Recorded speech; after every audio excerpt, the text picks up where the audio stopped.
Frost clung to Owen Beckett's beard like shards of broken glass.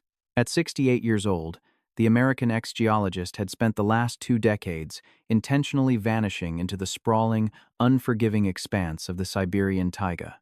Long after the joint venture mining company he worked for went bankrupt in the late 90s, Owen simply chose not to buy a return ticket to Colorado. He traded boardrooms and spreadsheets for a dilapidated trapper's cabin 300 miles north of Yakutsk, near the frozen banks of the Lena River. His only connection to the outside world was William Bill Harrison, an expatriate bush pilot who dropped off flour, kerosene, and coffee beans twice a year.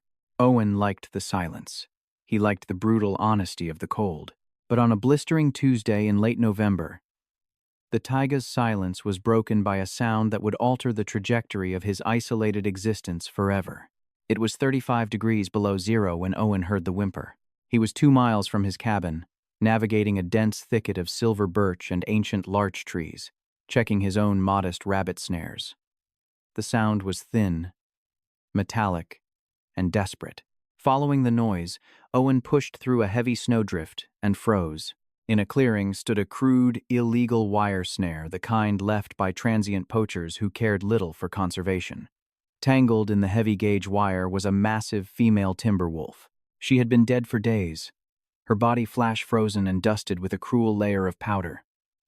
But huddled against her rigid, lifeless side, trying desperately to siphon warmth from a corpse, was a pup. The wolf pup couldn't have been more than 6 weeks old. It was a ball of matted gray fur, trembling violently, its pale blue eyes wide with a mixture of terror and exhaustion. The pup's right hind leg was loosely caught in a secondary loop of the snare, cutting off circulation but not yet slicing to the bone. Owen stood motionless. The first rule of the taiga is non-interference. The wild is a self-correcting machine. Predators starve, prey gets eaten, and human sentimentality usually ends in tragedy. He turned his back to walk away. He made it exactly 4 steps before a pathetic, rattling cough echoed behind him. Cursing his own weakness, Owen dropped his rifle, pulled off his heavy leather mittens, and knelt in the snow. He worked the wire loose with his Leatherman tool, his bare fingers screaming in the sub-zero air. The pup didn't fight. It was too far gone.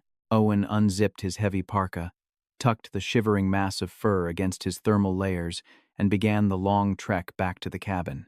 November 18th, brought a wolf pup back to the cabin. I am a fool. He is half-starved, dehydrated, and refuses to eat the venison scraps. If he makes it through the night, I'll call it a miracle. If he doesn't, I'll bury him by the woodpile. Owen named him Duke. The name felt sturdy, a sharp contrast to the fragile, wheezing creature that spent its first 4 days curled inside a cardboard box near the cast-iron stove.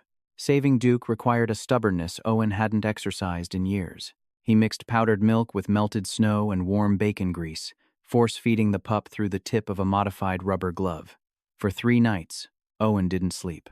He sat in his rocking chair, watching the pup's shallow breathing, feeding the stove with birch logs to keep the cabin at a sweltering 80 degrees. On the 5th morning, Owen woke up to a sharp pain in his big toe. He opened his eyes to see Duke, wobbly but standing, fiercely gnawing on his wool sock. Over the next 6 months, the cabin transformed. The solitary, immaculate sanctuary of an old hermit was destroyed. Duke chewed through table legs, shredded Owen's favorite wool blanket, and knocked over a precious tin of coffee. Yet, for the first time in 20 years, Owen found himself laughing out loud. Duke grew with astonishing speed.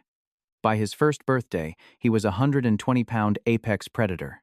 His fur was a striking mix of charcoal and silver, and his pale blue eyes had sharpened into an intelligent, piercing amber.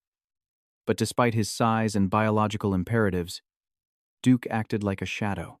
Where Owen went, Duke followed. When Owen chopped wood, Duke sat dutifully on the porch. When Owen fished through the ice on the Lena River, Duke lay on the frozen surface, occasionally pawing at the dark water. Owen knew he was delaying the inevitable. Duke was not a dog. He was a Siberian timber wolf, and the wild was calling to him. During the pup's 2nd winter, the howling began. It started faintly, drifting through the dark pines from miles away. A local pack was moving through the territory. Every time the haunting sound pierced the night, Duke would stand by the reinforced wooden door, his ears pinned back, whining deep in his throat. "Go on, then," Owen muttered one evening, pulling the heavy iron latch back and swinging the door open. A brutal wind whipped into the cabin. "Go find your family." Duke stepped out onto the porch. He looked out into the pitch-black tree line, then looked back at Owen. The old man stepped inside and firmly shut the door, leaving the wolf outside. Owen sat at his table, staring at his cold cup of tea, his chest hollow. He had done the right thing. The wild belonged to the wild. An hour passed. Then two. Suddenly, a heavy thump rattled the cabin, then another. Owen walked to the window and wiped away the condensation. Duke was furiously digging at the snowpack against the door, his snout bloodied from pushing against the freezing wood. When Owen opened the door, Duke pushed past him, shook the snow from his coat, and curled up heavily on his rug by the stove, letting out a long sigh. He had made his choice. 4 years passed. The man and the wolf settled into an unbreakable rhythm, a symbiotic existence that defied the brutal nature of their environment. But Siberia is exceptionally cruel to those who get comfortable. It was late January. The temperature had plummeted to -45. Owen was tracking a wounded elk meat they desperately needed to survive the remaining winter months. Duke was flanking him, moving silently through the deep powder. They were crossing a treacherous, snow-covered ravine when the terrain simply gave way. Owen didn't have time to scream. The snow bridge collapsed, plunging him 20 feet down into a jagged limestone crevasse. He hit the bottom hard, the sickening crack of bone echoing over the wind. Pain, white-hot and blinding, erupted in his right leg. He had suffered a compound fracture. His tibia had pierced the skin, tearing through his thermal pants and spilling dark red blood onto the pristine white snow. Owen gasped, trying to sit up, but the shock sent him reeling backward. He looked up at the sliver of gray sky above. "Duke!" he croaked, his voice barely more than a whisper. A silver head appeared at the edge of the crevasse. Duke whined, pacing frantically along the rim. The wolf tried to find a way down, scrambling against the sheer, icy walls. But the drop was too steep. "Go home, buddy," Owen gasped, clutching his leg as the cold began to seep into his bones, numbing the agony but signaling a far worse fate. Hypothermia would take him within the hour. Go back to the cabin. Duke disappeared from the edge. Owen lay in the freezing darkness. He closed his eyes, thinking of his estranged daughter, Sarah, back in Seattle. He hadn't spoken to her in a decade. He thought about Bill Harrison, who wouldn't fly out for another 3 months. He thought about his life, realizing that his grand exile was going to end in a dark, icy hole. An hour passed.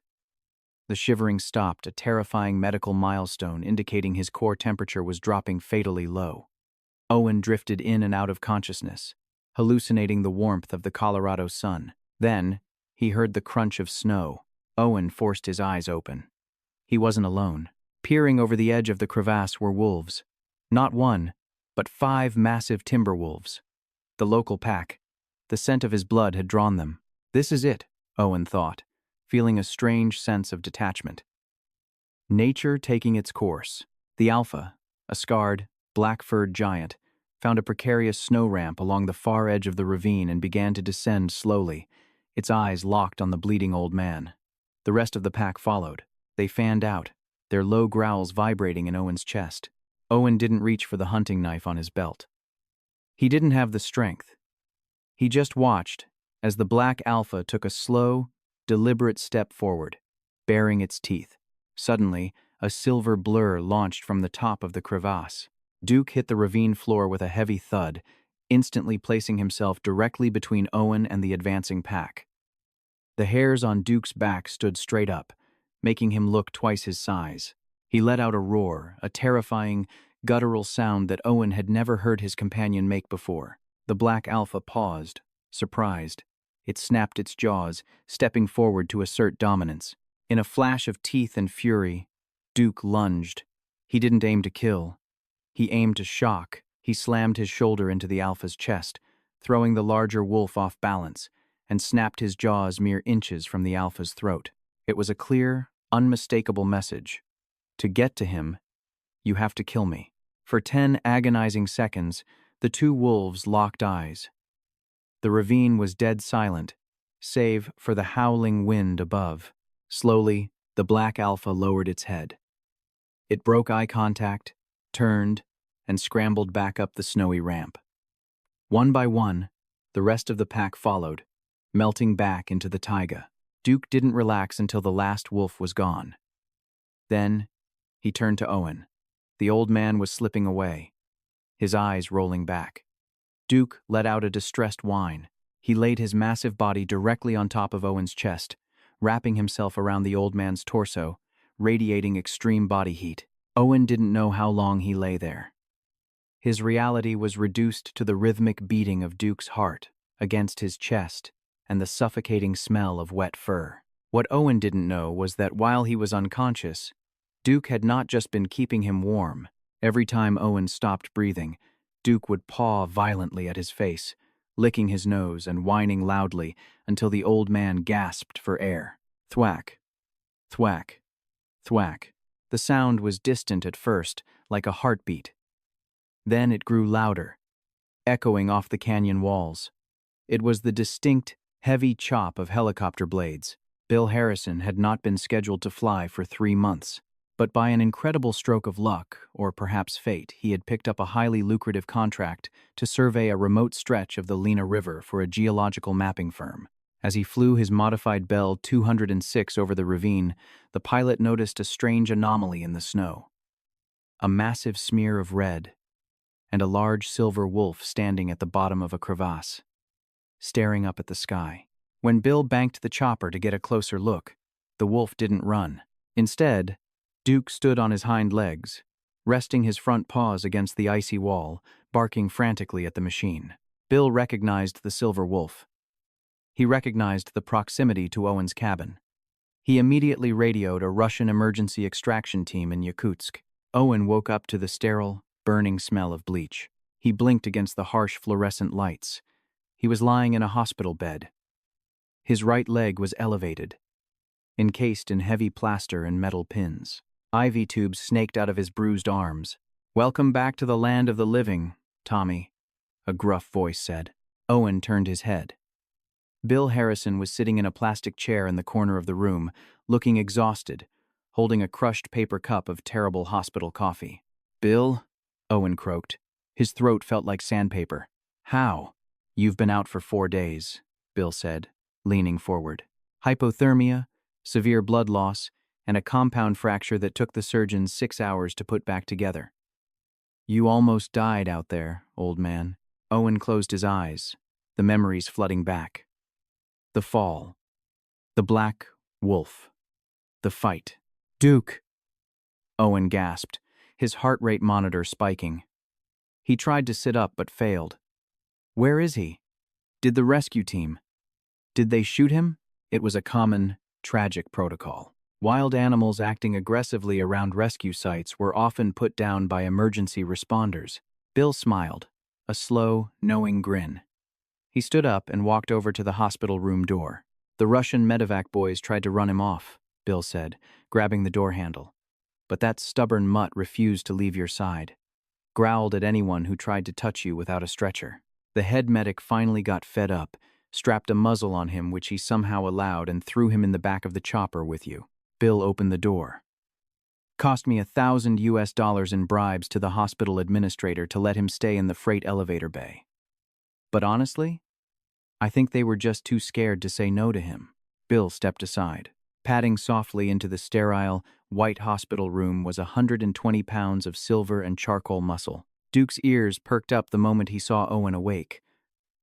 The wolf ignored the shouting of a Russian nurse down the hallway. He trotted to the side of the bed, let out a long, happy whine, and gently rested his massive chin over Owen's uninjured arm.